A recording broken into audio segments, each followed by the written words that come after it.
Oke, kita mulai ya untuk materinya. Oke, hari ini kita akan belajar tentang sistem respirasi ya. Jadi kalau kemarin sudah tentang ada anatomi jantung, kemudian sistem peredaran darah. Nah, ini tentang respirasi, artinya terkait dengan pernafasan ya, sistem respirasi atau pernafasan.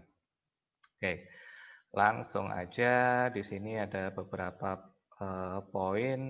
Oke, langsung ke materi aja ya. Oke, ini dari pengertiannya dulu ya. Jadi sistem pernafasan merupakan ya bagian fungsinya adalah sebagai pertukaran gas. Ya, gasnya apa? Yaitu oksigen atau O2 yang dibutuhkan tubuh untuk metabolisme sel dan karbon dioksida atau CO2. Jadi kedua gas ini yang terjadi pertukaran ya di sistem pernafasan. Jadi kalau kita bicara sistem pernafasan, tidak hanya paru-paru, ya, tapi ada beberapa bagian yang lainnya. Ya, akan kita bahas hari ini. Jadi kalau bunyinya sistem berarti ada serangkaian, tapi kalau bunyinya paru-paru atau organ ya organ aja. Ya. Jadi intinya adalah sistem pernafasan adalah adanya pertukaran gas ya antara O2 dengan CO2. Namun tentunya nggak sesimpel tukeran gitu aja ya. Jadi O2-nya ditukar CO2, tapi ada prosesnya. Kemudian yang dihasilkan dari metabolisme tersebut dikeluarkan dari tubuh melalui paru. Lah, ini CO2-nya. Jadi O2 masuk, CO2-nya keluar. Ya. Dimana nanti akan kita bahas bahwa ternyata yang masuk ke dalam tubuh itu semata-mata kayak kita hirup udara itu enggak semuanya oksigen. Ya. Pasti ada campurannya. Ya. Ada CO2-nya, ada zat-zat yang lain. Ya. Jadi sebagai contoh apalagi kondisi kayak gini, kondisi COVID ya, protokol kesehatan salah satunya adalah menggunakan masker. Nah, ketika menggunakan masker otomatis pernafasan Anda akan apa ya, akan ngumpul aja di sekitar maskernya itu ya. Jadi ketika Anda inspirasi ya, menghirup oksigen, maka di situ juga akan ada masuk CO2. Ya, karena CO2 yang ketika Anda hembuskan ya, masih di area masker tadi. Ya, sehingga ketika dihirup lagi ya kemungkinan besar ya mungkin bisa 40% atau bahkan 50% masuk ke dalam tubuh lagi. Ya, jadi karena kondisi penggunaan masker ini. Sehingga yang bagus itu masker ya tentunya ada ruangnya ya. Jadi tetap disisakan ruang, jangan yang benar-benar menyentuh ya mulut ya. Jadi antara kain sama benar-benar nempel ya, tapi ada ruangnya. Sehingga tetap ada sirkulasinya. Harapannya tetap karena karena itu sangat kecil ya pori-porinya, harapannya ya ketika menggunakan masker ya tetap CO2-nya bisa keluar walaupun tidak 100%. Jadi tetap ketika dihisap itu ada CO2-nya tapi dalam kadar yang masih memungkinkan, artinya masih aman di dalam tubuh kita. Oke, kemudian proses pernafasan, yaitu peristiwa menghirup udara ya dari luar yang mengandung O2 ke dalam tubuh serta menghembuskan udara yang banyak mengandung CO2 sebagai sisa dari oksidasi keluar dari tubuh. Ya, ini secara gambaran umumnya seperti ini. Ya, jadi menghirup dan mengeluarkan. Nah, ini untuk alat-alat pernafasan manusia ya.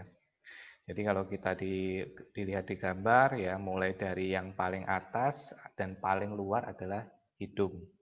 Ya, hidung. Kemudian di sini ada nasal cavity-nya. Oke, ya.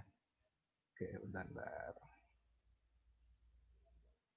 Oke, jadi ini ada nasal cavity. Nasal cavity itu ruangan ya. Jadi ini yang bikin orang itu kalau sinusitis ya, sinusitis itu ruangannya sini banyak lendirnya, banyak infeksinya ya. Nah, cairan-cairan lendir ini yang bikin orang kalau sinusitis itu ya terasa nyeri ya. Jadi ada ruangan di sini. Jadi melalui hidung udara masuk, kemudian ke nasal atau ruangan ini, kemudian masuk ke faring, kemudian ada laring, ada trakea, kemudian ke paru-paru. Ada bronkusnya juga ya. Jadi ada bronkus. Paru-paru ada dua ya, kanan dan kiri. Ya, kemudian di bagian bawah ini ada diafragma. Diafragma itu kayak pembatasnya. Jadi kalau Anda bernafas ya, inspirasi itu menarik nafas, nah itu akan terlihat atau teraba di bagian bawah, bagian batas bawah paru-paru itu, nah itu namanya diafragma. Kemudian yang membatasi antara paru-paru kanan dan kiri ada mediastinum. Ya, jadi ada mediastinum itu di tengah-tengahnya ini. Jadi yang membuat paru-paru kanan dan kiri itu nggak nempel, ya, jadi ada pembatasnya. Kemudian di dalam paru-paru sendiri, ya ini lebih kecil lagi ada bronchiolus atau bronchioli, ya. Jadi percabangan. Kemudian lebih kecil lagi yaitu ada alveoli. Alveoli itu bentuknya kayak anggur kayak gitu, jadi kayak ya gumpalan-gumpalan. Di mana di dalamnya adalah darahnya. Ada udaranya, maaf, ada udara, ada darahnya juga karena sebagai yang mengedarkan udara nanti adalah darah. Nah, di sini kita lihat ada pembuluh darah warna biru dan merah. Ya, kemarin kita sudah belajar ya. Jadi kalau yang merah ya, yang merah itu apa? Vena atau arteri? Apa yang merah? Arteri. Arteri? Yakin? Arteri. Arteri yang kaya dan oksigen, Pak. Oke, jadi benar ya. Jadi yang merah ini arteri, Ya, arteri. kemudian ya, yang biru ya, yang biru ini adalah atau yang mungkin mengarah ke hijau yaitu adalah yang Vena. vena.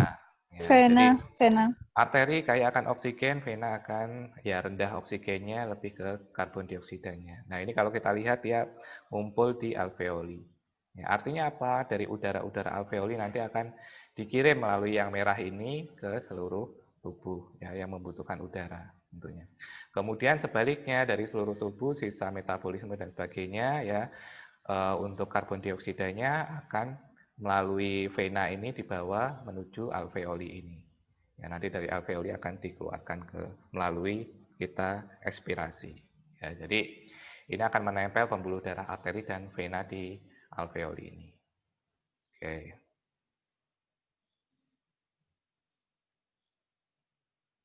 Oke, kemudian ini organnya ya dari yang paling atas ya. Jadi ada hidung ya, kemudian faring, laring. Nah, ini sebagai yang merah ini artinya tiga ini adalah sistem pernafasan atas ya, karena letaknya memang di bagian atas. Kemudian ada trakea ya, trakea itu ya model kayak pipanya. Kemudian bronkus, bronchiolus dan alveoli. Ya, ini adalah masuk ke paru-paru ya, jadi di area paru-parunya ya. Oke, jadi ini bagian untuk sistem respirasi. Nah, kita akan bahas satu persatu. Nah, ini ada yang pertama adalah hidung ya. Hidung ya sebagai alat pernafasan pada manusia paling luar ya, merupakan alat pernafasan paling awal ya. Sehingga ketika kita bernafas akan masuk melalui hidung. Nah, ini yang bagian kiri ini bagian-bagiannya. Ya, ada tulang hidung, ada lendirnya ya. Kemudian juga ada serabut sarafnya, ada silia atau saraf pembau, ya, ada serabut saraf ke otak. Nah, ini kalau kita perhatikan bahwa eh, ketika Anda sakit, misalnya dalam artian sakitnya itu flu, ya, yang terjadi adalah akan terjadi penumpukan lendir. Ya, jadi di bagian silia atau saraf pembaunya ini akan terjadi penumpukan lendir. Nah, lendir inilah yang akan mengganggu sistem saraf pembau. Sehingga orang itu kalau lagi flu, ya, daya saraf pembaunya akan berkurang. Ya, sehingga ketika mungkin membau temannya kentut mungkin dia nggak ngerasa bau gitu ya, atau mungkin harusnya baunya nggak enak tapi mungkin aja dia responnya baunya enak gitu ya. Jadi bisa aja kayak gitu karena saraf pembaunya mengalami gangguan. Begitu juga mungkin ada orang masak gitu ya, dia mungkin nggak sensitif juga ya, karena sekali lagi ya saraf-saraf pembaunya ini tertutupi oleh lendir ya. Jadi karena lendir dari ketika flu itu. Ya, jadi ini salah satu kondisinya. Kemudian rongga hidung selalu lembab karena adanya selaput lendir. Nah, inilah juga yang salah satu fungsi hidung adalah melembabkan udara. Jadi udara itu kalau ya Anda ya kalau kena di pergelangan ya kayak di tangan lah. Udara itu kayak ya panas ya, cenderung panas ya. Tapi ketika masuk ke hidung, ya salah satunya karena fungsi rongga ini adalah menghangatkan. Tadi ada lendirnya tadi, udara yang masuk ke paru-paru nanti akan cenderung lebih soft, ya. Jadi lebih lembut, lebih hangat, ya sehingga ya lebih mudah untuk diproses di paru-paru nantinya. Ya. Kemudian di dalam rongga hidung juga terdapat rambut-rambut pendek dan halus. Selaput lendir dan rambut-rambut halus berfungsi untuk menyaring debu dan kotoran yang masuk bersama udara. Nah, ini salah satu fungsinya. Jadi kalau ya punya bulu hidung ya jangan terus dihabisin ya. Jadi untuk estetika terus dibersihin ya jangan juga ya. Boleh dirapikan ya, artinya jangan sampai lah nanti bulu hidung itu sampai keluar, apalagi sampai ke jenggot gitu ya, nanti nggak lucu juga. Itu apa, itu jenggot atau bulu hidung atau bulu hidung gitu ya. Jadi tetap dirapikan, tapi jangan sampai habis ya, apalagi bagian dalamnya itu nggak perlu dipotong. Ya, karena itu sangat berfungsi untuk menyaring debu dan kotoran. Ya, bayangkan ya, Anda itu jadi ini, Anda itu harus bersyukur ketika tiap pagi Anda bangun ya, tiap pagi Anda bangun itu kemudian Anda ngupil ya. Jadi Anda korek-korek hidung itu masih menemukan sisa-sisa debu tadi dan kotoran dalam bentuk upil tadi ya, itu bersyukur. Artinya apa? Kinerja dari rongga hidung Anda masih dalam kondisi yang baik. Ya, artinya masih bisa menyaring debu, kemudian dengan bantuan lendir tadi dibuat partikelnya lebih padat sehingga mudah untuk dikeluarkan. Ya. Bayangkan kalau nggak ada lendirnya di rongga hidung Anda, kemudian juga tadi nggak ada bulu-bulunya karena Anda pengen tampil lebih beda gitu ya, jadi dipotong semua misalnya bulu hidungnya, ya otomatis ya kemampuan untuk menyaring debunya juga akan berkurang. Ya, sehingga akan lebih rentan malah terkena flu dan sebagainya. Ya. Jadi fungsinya adalah menyaring debu, kotoran. Kemudian melekatkan kotoran pada rambut hidung ya tadi salah satunya nanti dalam bentuk upil tadi. Kemudian mengatur suhu udara pernafasan. Nah ini juga salah satu tadi karena hawanya ada rongganya tadi, ada lendirnya sehingga ketika masuk akan lebih soft untuk udaranya. Kemudian mengenali adanya bau melalui serabut sarafnya tadi. Nah ini sebagian gambaran umum ya bagian hidung dan rongga hidung. Kemudian faring. Ya, faring ini merupakan sebuah tabung fibromuskular ya, yang terletak persis di depan tulang leher. Jadi kalau Anda raba di bagian leher belakang itu ya depannya berarti adalah faring. Ya, faring itu berarti yang digambarkan warna biru, hijau dan ungu ini. Ya, jadi ini adalah masuk ke faring. Ya. Berhubungan dengan rongga hidung ya, jadi langsung terhubung dari hidung masuk ke faring. Kemudian rongga telinga tengah dan laring. Ruang faring melayani suatu fungsi pernafasan dan pencernaan. Jadi dia punya dua fungsi yaitu di pernafasan ya, pernafasan sebelah sini. Ya, saya tunjukkan dulu pernafasan. Ya, jadi ini yang pernafasan, kemudian ini yang pencernaan. Ya, jadi ada dua bagian nantinya untuk ini. Untuk faring ini ada dua fungsi. Nah, kalau kita lihat ini antara hidung kemudian faring ini kan menjadi satu bagian, kemudian ada mulut ini juga ada rongganya kan juga satu bagian. Nah, inilah kenapa kalau Anda misalnya apa ya sakit misalnya hidung Anda ya hidung mengalami gangguan atau tadi misalnya flu kemudian ada dikasih obat atau mungkin Anda menghirup apa ya cairan-cairan misalnya untuk meringankan gejala flu kayak gitu. Nah, biasanya nanti efeknya juga akan dirasakan di lidah. Ya, di lidah ini akan terasa juga. Misalnya terasa pahit karena efek dari ya tadi misalnya cairan yang Anda hirup melalui hidung tadi. Karena ini kan ada rongganya. Ya, jadi efeknya ke situ. Begitu juga telinga. Ya, jadi telinga itu ada salurannya juga ke bagian rongga hidung dan juga ke rongga bagian mulut. Ya, kenapa? Makanya ketika Anda sakit telinganya ya. Jadi kemudian Anda berobat ke dokter THT, kemudian dikasih obat tetes, ya obat tetesnya itu akan kerasa pahit, ya karena tadi ada salurannya. Ya, begitu juga Anda kalau bepergian menggunakan misalnya pesawat, kemudian karena berada di ketinggian, kemudian telinga Anda terasa sakit. Ya, begitu nyampe di darat artinya udah turun, ya. Cara salah satu yang paling mudah untuk menormalkan kembali yaitu dengan memperbanyak menelan ludah, ya atau dengan menggerak-gerakkan bagian lidahnya sini. Ya. Kenapa? Karena tadi ini terhubung dengan adanya pergerakan ini akan menyamakan frekuensi antara rongga ini dengan telinga. Ya, telinga yang tadinya berada di ketinggian tadi terjadi perbedaan tekanan sehingga terjadi nyeri tadi. Ya, itu akan salah satu cara ya untuk mengurangi dan juga mempercepat proses nyerinya tadi berkurang nanti ya. Jadi ini karena nyambung tadi untuk ini. Oke, jadi ini faring. Kemudian masuk ke bagian selanjutnya adalah laring. Ya, laring atau sering disebut voice box.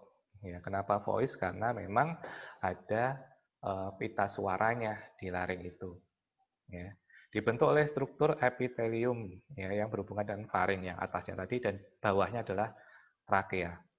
Fungsi utama laring adalah untuk pembentukan suara sebagai proteksi jalan nafas bawah dari benda asing dan untuk memfasilitasi proses terjadinya batuk. Ya, jadi luar biasanya tubuh kita itu dalam kondisi normal ya. Ketika Anda itu orangnya misalnya anak-anak sekarang iseng gitu ya. Jadi karena kemarin musim duren ya, musim duren, Anda nggak mau saya makan durennya. Jadi yang dimakan ada isi durennya gitu ya, biji durennya.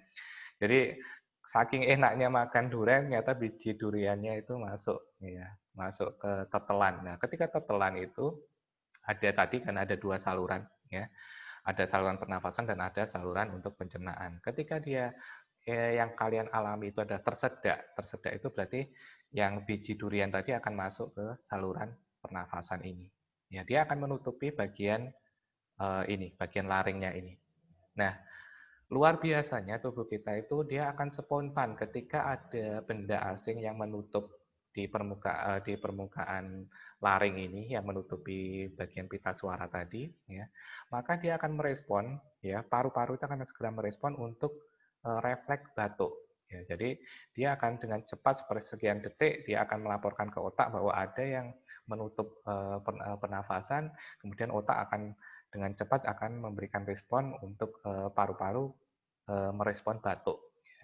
Sehingga ketika lazimnya orang ketika tadi tersedak dia akan merespon batuk. Ya, dengan batuk itu tekanan akan menuju ke atas ya. Tadi yang biji durian tadi ya bisa keluar. Ya, itu kalau kecil ya, tapi kalau besar ya otomatis ya perlu tindakan ya ada tindakan namanya ada Helmich maneuver. Jadi nanti harus diposisikan, ditekan perutnya untuk dikeluarkan ya. Ini cuman kalau yang simple tadi bendanya itu kecil, relatif kecil, atau mungkin Anda ketika makan ya, kemudian sambil ngobrol, sambil ngomong, kemudian tertelan mungkin beberapa butir nasi dan sebagainya, nah itu bisa keluar lagi dengan proses batuk tadi yang secara spontan tadi. Tapi sekali lagi kalau bendanya besar maka akan harus ada upaya ekstra juga untuk mengeluarkan. Nah ini luar biasanya tadi. Jadi sistem kita spontan dia akan mendorong makanan yang menutupi pernafasan tadi untuk keluar. Ya. Oke, saya akan tunjukkan ada videonya ya, videonya yang tentang pita suara. Ya. Oke, pita suara.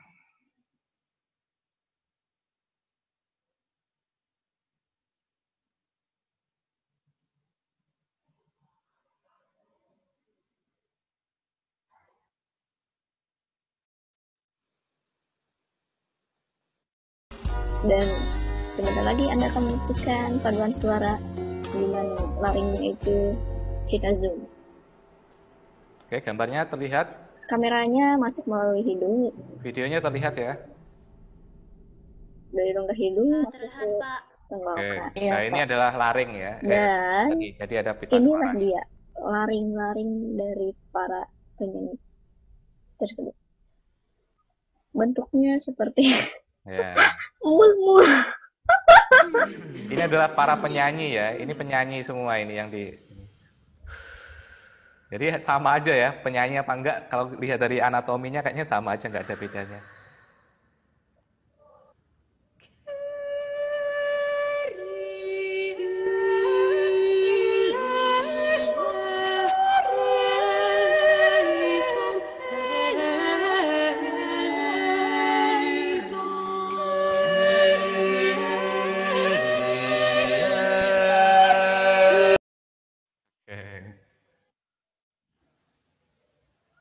Oke, jadi gambarannya seperti itu ya. Jadi laring itu ya tadi ketika bernyanyi ya secara anatomi ya mau itu penyanyi apa enggak kayaknya sama aja bentuknya, tapi ternyata ya mungkin elastisitas masing-masing orang mungkin beda-beda. Nah, itu yang membedakannya. Oke, jadi gambarannya seperti itu. Jadi ketika bersuara ya maka dia akan membuka menutup membuka menutup. Nah, ini juga yang terjadi ketika Anda tersedak tadi ya. Jadi saraf itu ketika Anda makan, maka saraf pernafasan itu bagian epiglotis tadi laringnya ini akan menutup. Ya, dengan harapan tadi ketika Anda makan ya masuknya ke pencernaan, saluran pencernaan. Namun ketika Anda ngomong ya, ketika Anda ngomong maka ini akan kebuka laringnya tadi, voice box-nya tadi ya. Sehingga ketika Anda melakukan dua-duanya sekaligus ya dalam satu waktu ya, Anda ngomong sambil makan ya. Nah, itu dalam sepersekian detik maka bisa aja namanya saraf itu akan terjadi miskoordinasi sehingga yang karena tadi makan harusnya tertutup tapi karena Anda sambil ngomong maka akan sesekali kebuka. Ketika kebuka itulah nanti makanan tadi misalnya nasi dan sebagainya beberapa bagian masuk ke dalam tadi menutupi laring tadi menutupi bagian pita suaranya. Nah, itu yang membuat tersedak ya. Jadi sistem tetap bisa miskoordinasi. Ya sama kalau ada orang mau nyebrang ya, kemudian lihat kanan kiri ya, awalnya fokus tapi begitu mungkin ada cewek lewat, cewek cantik gitu, akhirnya dia nggak fokus, akhirnya beresiko tertabrak ya kendaraan dan sebagainya. Nah, itu contoh. Jadi tetap ada miss-nya ya, sepersekian detik karena tadi melakukan dua kegiatan dalam waktu yang bersamaan. Oke, kita lanjut ke bagian Ngobrol deh. Inilah bagaimana ini cara yang laring tadi yang ya. berada di Ini yang video tadi udah. dalam tenggorokan kita memproduksi. Oke, kita lanjut aja ke berikutnya. Oke, organ berikutnya adalah trakea ya. Jadi trakea berbentuk tabung memanjang ya yang tersusun atas 20 tulang rawan. Nah, ini diperhatikan 20 tulang rawan. Berbentuk cincin yang kuat tapi fleksibel ya. Jadi bentuknya kayak ulir kayak gini ya.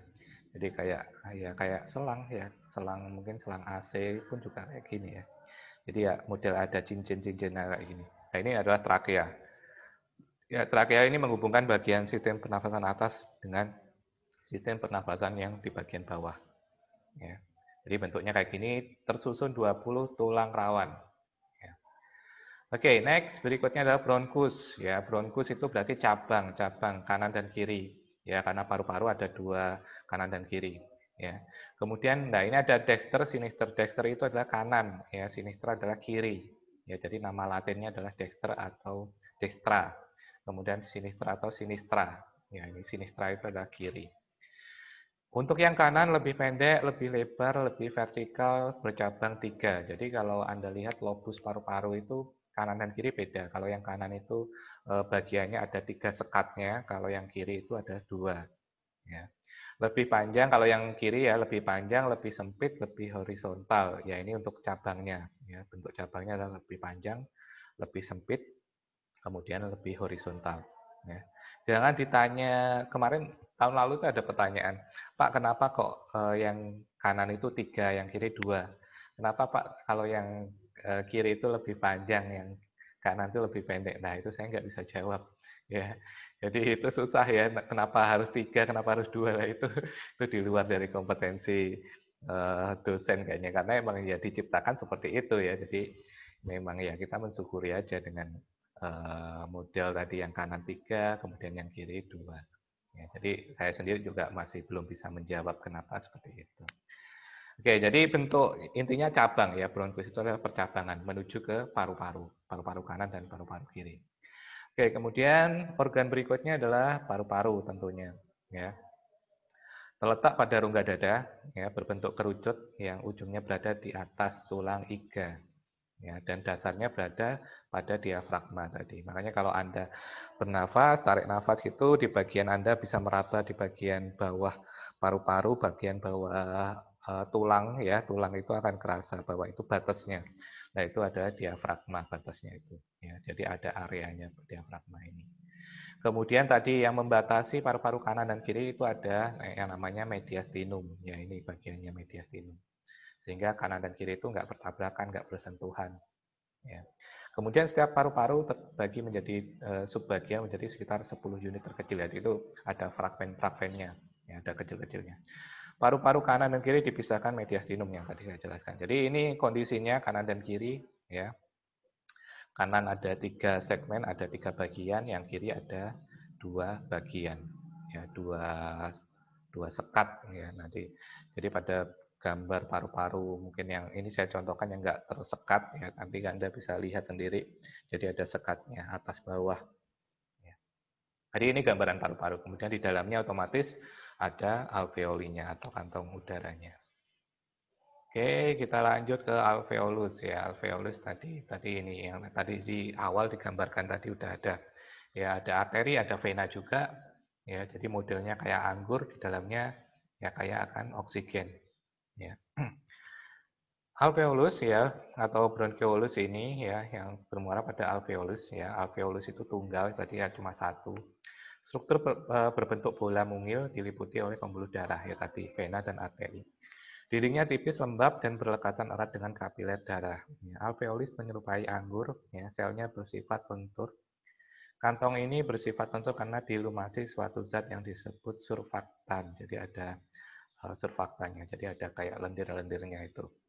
Itu yang membuat kondisi alveolis itu lembut. Nah, nyambung dengan kondisi sekarang COVID ini, ya ini salah satu bagian organ yang diserang COVID itu ini ciri khasnya. Jadi orang dengan COVID, maka paru-parunya khususnya yang alveolinya ini akan apa ya mengecil ya, jadi akan mengkerut ya, keriput seperti itu. Jadi yang harusnya dia besarnya itu ya kayak anggur, kayak kelengkeng kayak gitu ya. Jadi yang penuh kayak gitu, penuh dengan udara ya, dia akan menyusut. Ya menyusutnya ya karena tadi pengaruh dari virus COVID tadi. Ya, jadi sehingga dengan ketika tadi ini alveolinya yang kecil-kecil tadi ini menyusut, otomatis kemampuan dia untuk menyediakan udara ya untuk sistem di dalam tubuh kita akan berkurang, sehingga responnya tubuh akan sesak. Ya. Ada juga fenomena yang sekarang ini lagi ramai adalah yang namanya happy hipoksia, ya, atau hipoksia happy lah dibolak-balik ya. Happy hipoksia ini adalah kondisi di mana ya hipoksia itu orang dengan kekurangan oksigen ya. Pada kondisi orang dengan COVID maka terjadi hipoksia. Harusnya ya dengan kondisi normal ketika hipoksia maka ini paru-paru ini akan mengirimkan respon stimulus ke otak, mengabarkan bahwa paru-paru mengalami gangguan, ya butuh oksigen yang lebih banyak, sehingga otak merespon dengan cara dia sesak nafas. Ya, harapannya apa ya tadi mungkin orang sekitar dan sebagainya segera memberi bantuan, kemudian memberikan oksigen dan sebagainya. Ya, ini adalah respon tubuh. Ya. Namun pada kondisi yang sekarang ini banyak terjadi dan ramai diperbincangkan adalah happy hipoksia itu kondisi di mana ternyata COVID ini tidak hanya menyerang bagian paru-paru tapi juga otak. Ya, jadi sistem sarafnya itu juga terganggu dari COVID itu.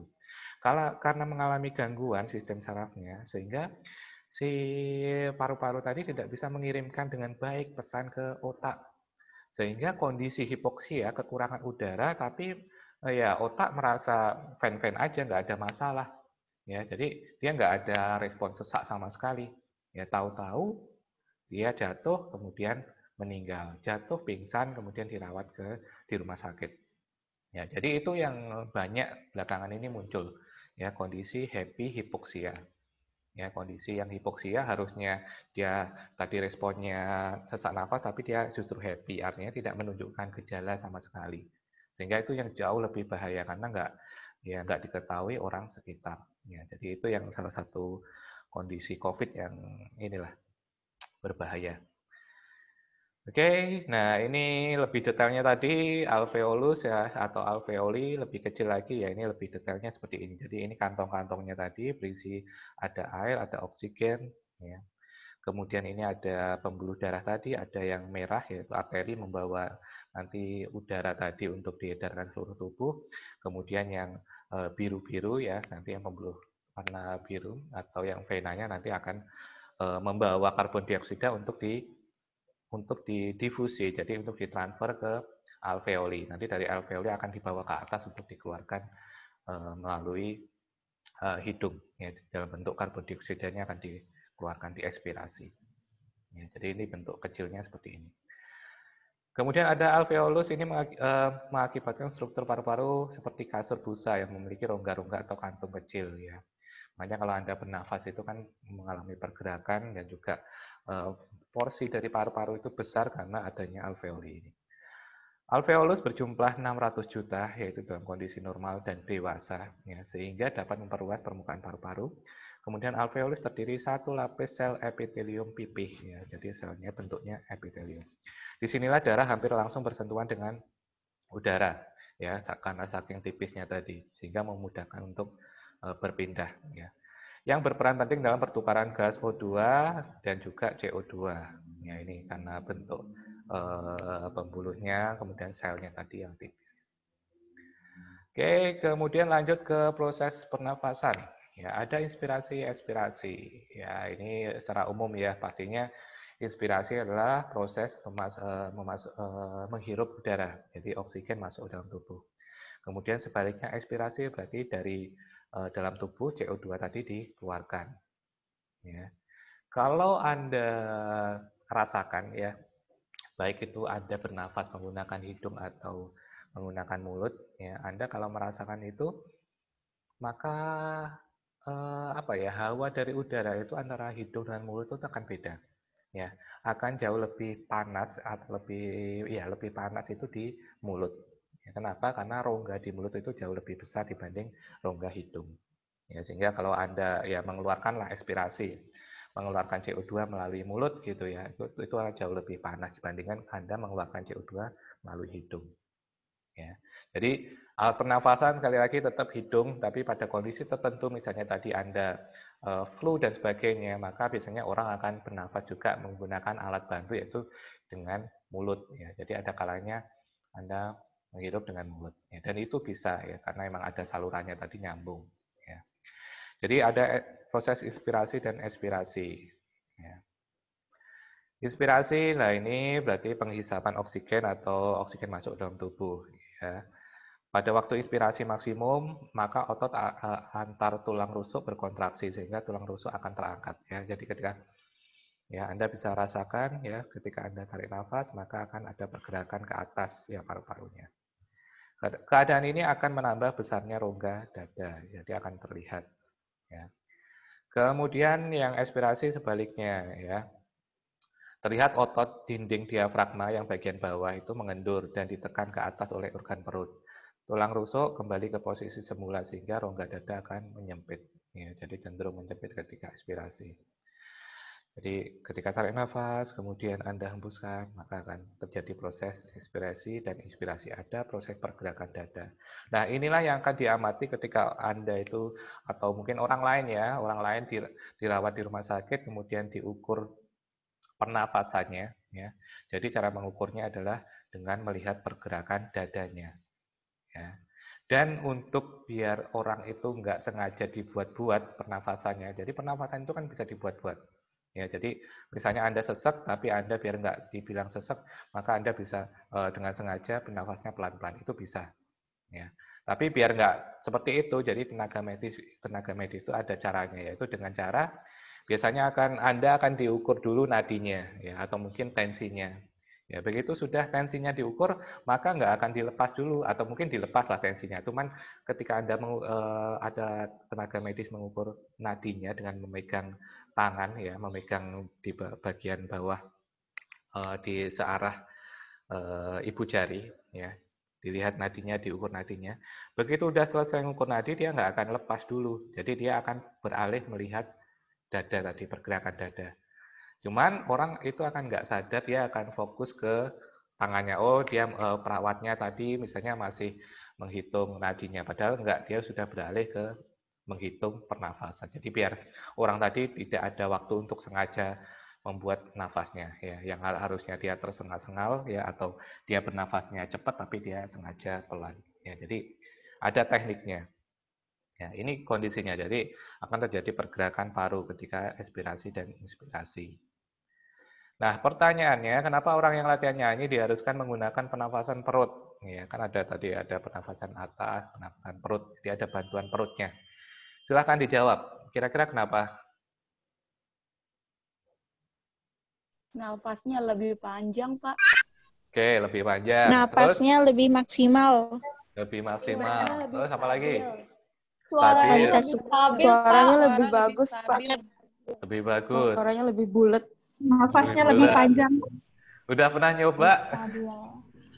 Sudah pernah nyoba belum? Suaranya lebih panjang, lebih bulat, lebih stabil itu. Pernah, Pak. Ya, bisa dicoba ya. Tapi Ya. tetap dia jelek suara kita, Pak. Oh gitu. Kalau jelek berarti ya emang dari Iya, bener, sononya Pak, ya. bener. Iya, benar, Kak. Oke.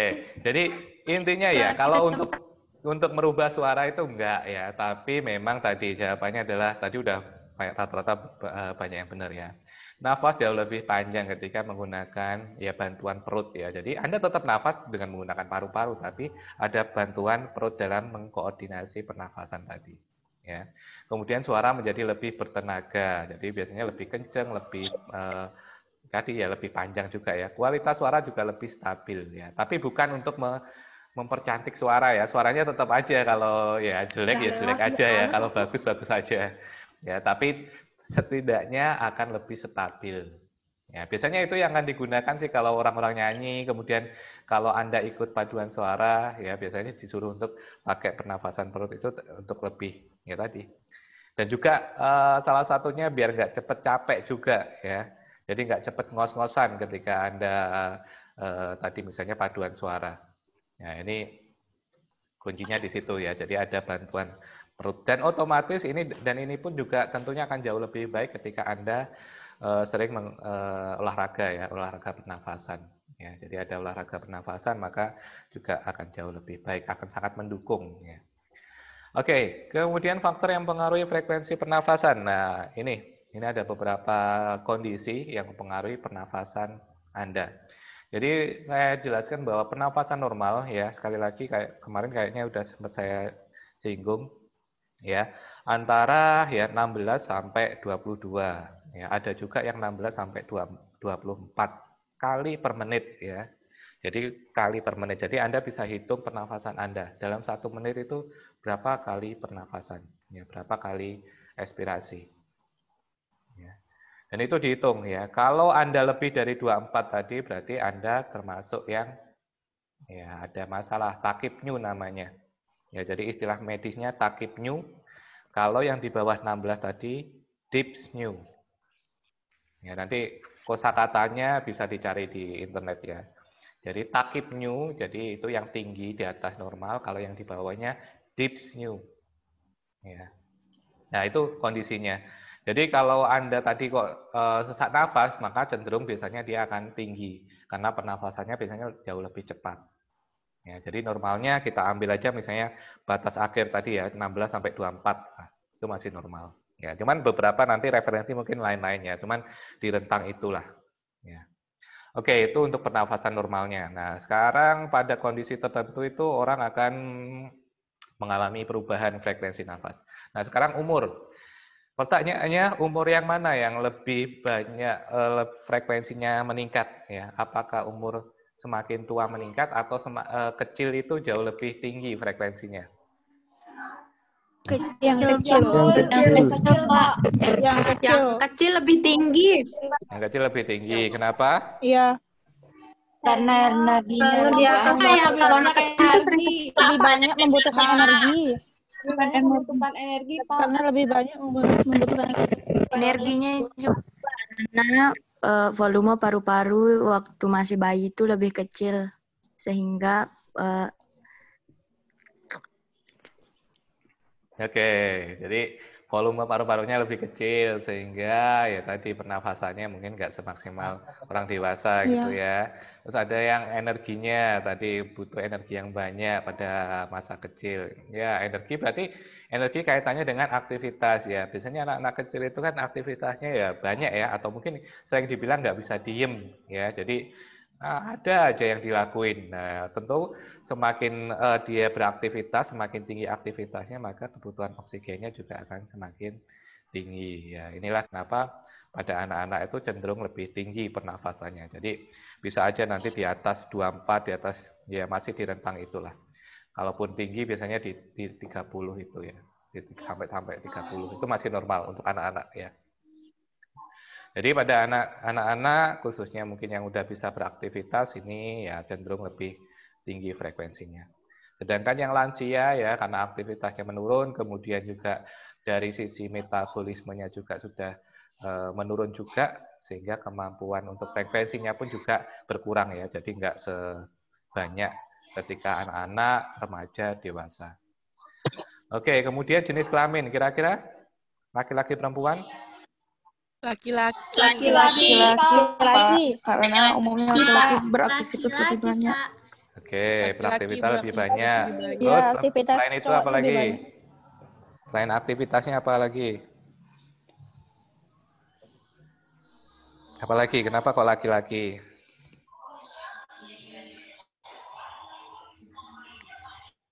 Oke, nggak tahu. Oke, jadi tadi benar ya aktivitasnya. Kemudian selain itu adalah ya memang bawaannya ya. Jadi bawaan laki-laki itu cenderung ya lebih menggunakan banyak energi ya dibandingkan perempuan. Jadi sama-sama misalnya mengangkat beban ya, misalnya mengangkat kursi ya. Kalau perempuan itu ya semampunya kan, tapi kalau laki-laki dia akan berusaha gimana caranya agar beban itu akan terangkat. Ya walaupun itu berat ya, tapi kalau perempuan kan ibaratnya nggak maksa, jadi kalau emang nggak kuat ya dia bilang nggak kuat.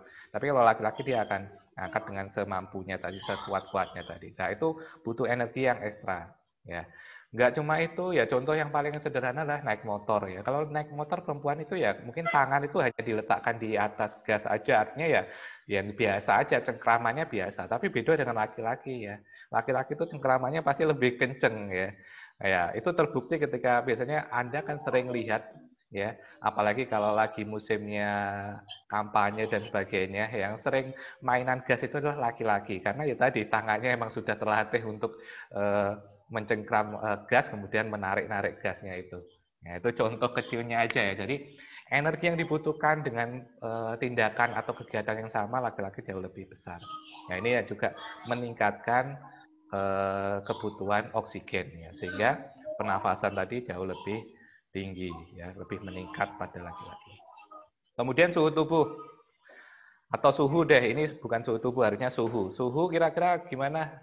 Suhu dingin atau suhu panas yang meningkatkan frekuensi nafas? Panas, Pak. Suhu panas. Panas, Pak. Kenapa? Tinggi Kenapa? suhunya, Karena maka suhu tinggi semakin panas makin juga energi yang juga energi yang kita butuhkan. Ya. Oke, ya. Jadi udah benar semua. Jadi energinya ketika suhunya dingin ya, misalnya di dataran tinggi, di pegunungan, misalnya di Rinjani, ya otomatis ya aktivitas tubuh juga akan lebih menurun, ya metabolisme juga akan berangsur menurun, sehingga ya kebutuhan oksigennya juga akan cenderung lebih rendah. Ya, sehingga ya tadi akan menurunkan. Sebaliknya ketika kondisi panas, terik matahari misalnya, kemudian Anda disuruh jalan kaki gitu, misalnya 2 kilo gitu, ya itu kan jauh lebih membutuhkan energi ya, membutuhkan energi. Sehingga ketika membutuhkan energi, maka oksigennya juga akan lebih banyak. Ya, jadi sejalan dengan energi ya. Jadi ketika seseorang itu membutuhkan energi banyak, maka oksigennya yang dibutuhkan juga lebih banyak. Ya. Salah satu contohnya adalah di keringat. Jadi orang tuh kalau berkeringat itu salah satu energi yang dikeluarkan banyak. Ya. Sehingga tadi responnya dalam bentuk dia nafasnya pun juga lebih tinggi atau meningkat ya pada suhu panas. Oke, kemudian posisi tubuh. Nah, antara yang berlari, berjalan, berdiri, dan tidur, mana yang lebih hemat oksigen? tidur.